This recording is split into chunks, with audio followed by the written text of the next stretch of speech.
Salam inovatif dan salam kreatif bagi kamu para pecinta militer luar sana. Lagi-lagi kita akan membahas sebuah topik yang menarik nih kan. Yang dimana topik kita kali ini masalah mengenai administrasi. Berbicara tentang administrasi pastinya tidak ada habisnya. Dari tahun ke tahun pasti selalu ada yang mempertanyakan masalah mengenai administrasi ini. Dan di sini kita akan membahas secara rinci dan secara satu persatu.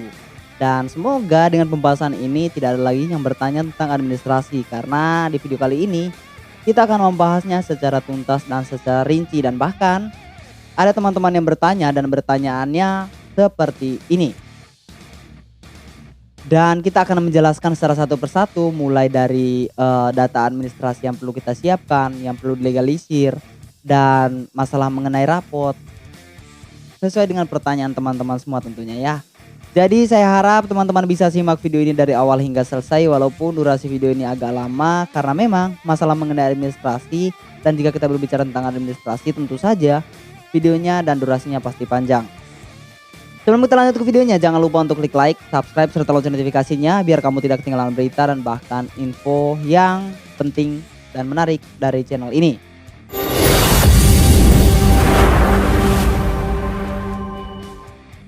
Bagi teman-teman yang mengikuti Ristimur Official dari awal hingga saat ini, pastinya mereka tahu mengapa saya membuat video berupa materi dan teori seputar chassis. Pastinya mereka semua sudah tahu mengapa saya membuat video seputar hal militer ataupun chassis. Tanpa banyak basa-basi, kita langsung saja masuk ke dalam segmen utama kita, yaitu masalah mengenai administrasi. Dan kita perlu ingat, ini hanyalah referensi yang dimana informasi masalah mengenai administrasi ini pastinya ada perubahan, namun tidak menutup kemungkinan perubahan itu akan banyak. Pastinya 1, 2 maupun 3 aja yang ada perubahan metadata administrasi yang ada. Kali ini kita akan mulai dari metadata administrasi, mulai dari penyusunan yang harus para calon siswa siapkan dari awal hingga mereka mengikuti seleksi nanti. Kita langsung saja masuk ke segmennya. Yang perlu calon siswa bawa di saat mereka mencalonkan diri menjadi seorang prajurit yaitu yang pertama KTP calon, yang kedua akte kelahiran, yang ketiga SKCK, yang keempat ijazah dan SKHUN SD, SMP hingga SMA, yang kelima fotokopi KTP orang tua maupun wali, yang keenam fotokopi kartu keluarga, yang ketujuh rapot pendidikan terakhir, yang kedelapan akte kematian orang tua, yang ke-9 akte cerai orang tua, yang ke-10 surat nikah bila orang tua cerai dan nikah lagi, yang ke-11 ada BPJS. Baik teman-teman, dari 1 sampai 11 ada perubahan yang dimana perubahan tersebut tidak sama seperti yang saya ikuti di tahun 2020-2021 silam, yang dimana perubahan tersebut ada di nomor 8, nomor 9 dan nomor 10, yaitu akte kematian orang tua. Di saat saya mencalonkan diri menjadi seorang prajurit tahun 2020-2021, akte kematian orang tua itu tidak ada di metadata saya. Yang ke-9 juga akte cerai orang tua itu tidak ada. Yang 10 surat nikah ada, tapi untuk perceraian atau tidaknya itu tidak ada teman-teman. Yang dimana sesuai dengan sebutan saya, metadata itu ada perubahan 1 sampai 3 saja. Itu saja sudah menjadi metadata yang dimana metadata tersebut ada perubahannya palingan 1 atau 2 dan bahkan 3. Jadi itu adalah metadata yang dimana chassis harus siapkan di saat mereka mencalonkan diri menjadi seorang prajurit. Dan seperti ini penyusunan metadatanya. Jadi bagi teman-teman yang mencalonkan diri menjadi seorang prajurit, saya harap metadata yang telah saya sebutkan tadi harus disiapkan secara matang, secara baik dan benar. Dan kali ini kita akan membahas penyusunannya. Seperti apa sih penyusunan metadata di saat teman-teman mencalonkan diri menjadi seorang prajurit. Yang pertama yaitu KTP calon siswa. KTP calon siswa itu adalah di bagian pertama, yang dimana untuk data aslinya di bagian atas, sedangkan fotokopi 10 lembarnya di bagian bawah. Yang kedua adalah akte kelahiran. Akte kelahiran sama juga, yang bagian aslinya di paling atas dan yang di bawahnya yang fotokopi minimal 10 lembar dan tambah yang aslinya 11 lembar tentunya ya. Dan yang ketiga adalah SKCK. Sama juga SKCK. SKCK itu fotokopi 10 lembar dan yang asli di bagian atas. Fotokopi KTP orang tua maupun wali. Fotokopi KTP orang tua dan wali ini kita perlu fotokopi 10 lembar. Yang keenam adalah fotokopi kartu keluarga. Fotokopi kartu keluarga sama seperti yang saya sebutkan tadi, yang asli di bagian atas, yang fotokopinya di bagian bawah. Yang ketujuh adalah rapot pendidikan terakhir. Rapot pendidikan terakhir ini yang dimana teman-teman masih beruntung karena di rapot pendidikan terakhir ini teman-teman hanya butuh rapot pendidikan terakhir, yaitu di bagian SMA maupun SMP. Bagi teman-teman yang ikuti Tamtama, mungkin rapot SMP bagian akhirnya perlu difotokopi dan yang aslinya juga dibawa, dan yang ikutin Bintara perlu dibawa SMA yang di bagian terakhir. Jadi itu aja yang kalian bawakan, dan bawa yang asli serta fotokopinya minimal 10 lembar. Karena ada perubahan di fotokopinya ini, jadi di tahun saya 2020-2021 ya, yang perlu difotokopi itu dari kelas 1 sampai kelas 6 perlu difotokopi, dari kelas 7 sampai kelas 9 perlu difotokopi semuanya, dari kelas 10 hingga 12 difotokopi semuanya. Jadi teman-teman sangat beruntung yang mencalonkan diri di tahun 2022 ini. Dan yang 8 ini adalah akte kematian orang tua. Akte kematian orang tua ini yang dibutuhkan tentu saja akte kematian yang aslinya di bagian atas mungkin ya, dan di bagian bawahnya itu fotokopi. Dan surat akte perceraian orang tua. Mungkin untuk akte perceraian ini sama juga, yang asli bagian atas, yang fotokopi di bagian bawah. Surat nikah bila orang tua cerai dan nikah lagi. Mungkin sama ya, karena memang dulu kita hanya mempersiapkan surat nikah aja. Surat nikah itu minimal untuk fotokopi 10 lembar dan bagian asli di atas. Dan untuk permintaannya di mana? Untuk permintaannya di kantor kecamatan. BPJS. BPJS ini bagian aslinya di bagian atas, dan untuk fotokopinya di bagian bawah. Untuk BPJS ini sangat penting teman-teman ya, sangat penting sekali. Dan bagian nomor 10 nih, yang bagian 10 ini tadi yaitu surat nikah. Surat nikah itu bikinnya di capil ya, bukan di kecamatan, bikinnya itu di capil. Jadi itu adalah cara penyusunan, dan metadata penyusunannya nanti saya akan jelaskan di deskripsi, dan saya harap teman-teman bisa lihat deskripsi juga ya, biar teman-teman bisa memahami dan bisa memahami secara rinci.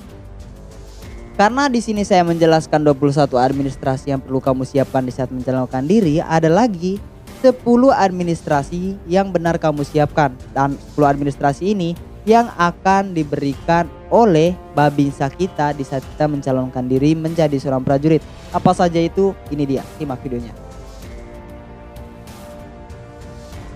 Dan administrasi yang akan kamu siapkan selanjutnya dari 21 administrasi ini, dan yang ke-10 administrasi ini yang akan kita dapatkan dari koramil kita ya, dari koram kita, dari Babinsa kita yang akan diberikan. Terutama bagi teman-teman yang mungkin ada Babinsa yang tuntun, sama seperti saya dulu, Babinsa yang menuntun saya latihan, yang menuntun saya untuk mempersiapkan administrasinya. Dan administrasi yang perlu kita siapkan yang pertama yaitu surat pendaftaran, yang kedua surat permohonan, yang ketiga surat permohonan menjadi prajurit dan sanggup ditempatkan di mana saja, yang keempat daftar riwayat hidup, yang kelima surat pernyataan belum pernah menikah, yang keenam surat persetujuan orang tua maupun wali, yang ketujuh surat pernyataan calon, yang kesembilan surat pernyataan tidak melakukan manipulasi data, dan yang ke-10 kartu paktilaskopi. Nah, bagi teman-teman yang mencalonkan diri menjadi seorang prajurit, tentunya nanti kalian akan mempersiapkan data administrasi yang diberikan oleh Babinsa ataupun yang diberikan dari koram terdekat kita. Kita perlu mempersiapkan data administrasi ini sesuai dengan kriteria, yang dimana semuanya difotokopi minimal 10 lembar. Dan saya harap kalian bisa mengisi data ini sesuai dengan akte kelahiran teman-teman, karena akte kelahiran adalah patokan di saat kita mencalonkan diri menjadi seorang prajurit.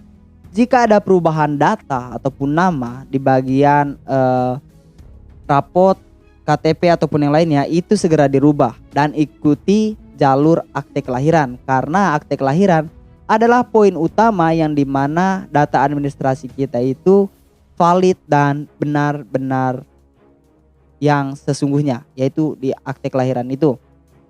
Jadi untuk metadata dan cara penyusunannya saya akan menjelaskan di deskripsi. Dan mungkin kita akan menjawab pertanyaan yang terakhir, yaitu masalah mengenai legalisir. Apa yang perlu dilegalisir di saat kita mencalonkan diri menjadi seorang prajurit, terutama di bagian administrasi. Simak videonya karena di sini saya sudah mempersiapkan administrasi saya di saat saya mencalonkan diri menjadi seorang prajurit. Penasaran dengan administrasi saya? Yaudah saya ambilkan nih. Hahaha. Baik teman-teman, jadi ini adalah data administrasi saya di saat saya mencalonkan diri menjadi seorang prajurit tahun 2020-2021. Dan data administrasinya seperti apa dan seperti apa banyaknya, kita bisa melihatnya sendiri cuy. Dan ini adalah data administrasi saya di saat saya mencalonkan diri menjadi seorang prajurit tahun 2020-2021. Dan saya mempersiapkan ini butuh waktu yang cukup lama karena banyak juga saya kesalahan untuk mengisi metadatanya, terutama di surat tulis tangan, surat permohonan, dan bahkan surat yang diberikan oleh Babinsa saya fotokopinya sangat banyak, takutnya ada kesalahan.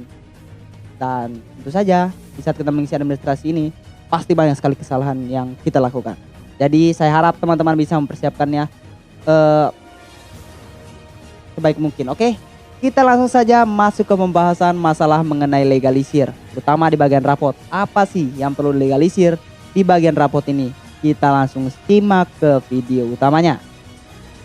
Baik teman-teman, untuk cara legalisir di bagian rapot, ya sebenarnya semuanya sama sih di bagian legalisir itu. Dan untuk legalisirnya karena ada perubahan yang dimana bagi teman-teman yang mencalonkan diri di tahun 2022, teman-teman hanya mengambil di bagian kelas 3-nya saja, yaitu rapot akhir SMP maupun SMA. Jadi di sini saya akan tunjukkan rapot di bagian SMA saya ya, SMA saya yang dimana ini di kelas 2, waktu saya kelas 2 SMA. Jadi seperti apa dan bagaimana caranya? Ayo kita simak baik-baik.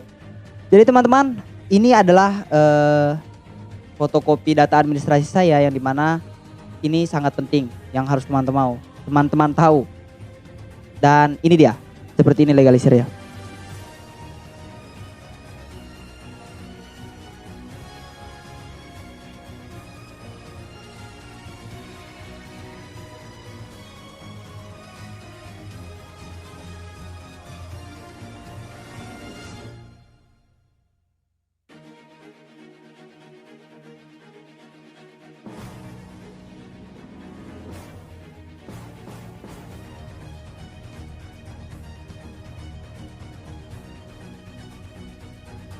Buat teman-teman yang bertanya masalah mengenai legalisir, ya seperti itulah legalisirnya dan tahap-tahapnya. Dan semoga penjelasan video ini berarti dan berguna. Dan saya harap teman-teman bisa baca deskripsi, dan di deskripsi saya akan menjelaskan secara rinci lagi. Mungkin dalam video kalian tidak paham dan di deskripsi saya akan menjelaskannya secara matang. Oke? Terima kasih sudah menonton video ini cuy. Dan maaf video ini agak lama dan mungkin ada penyampaian yang kurang relevan, tapi mohon dimaafkan karena memang lah ya begitulah ya. Jadi saya harap kalian terus simak video saya selanjutnya. Sampai jumpa next video.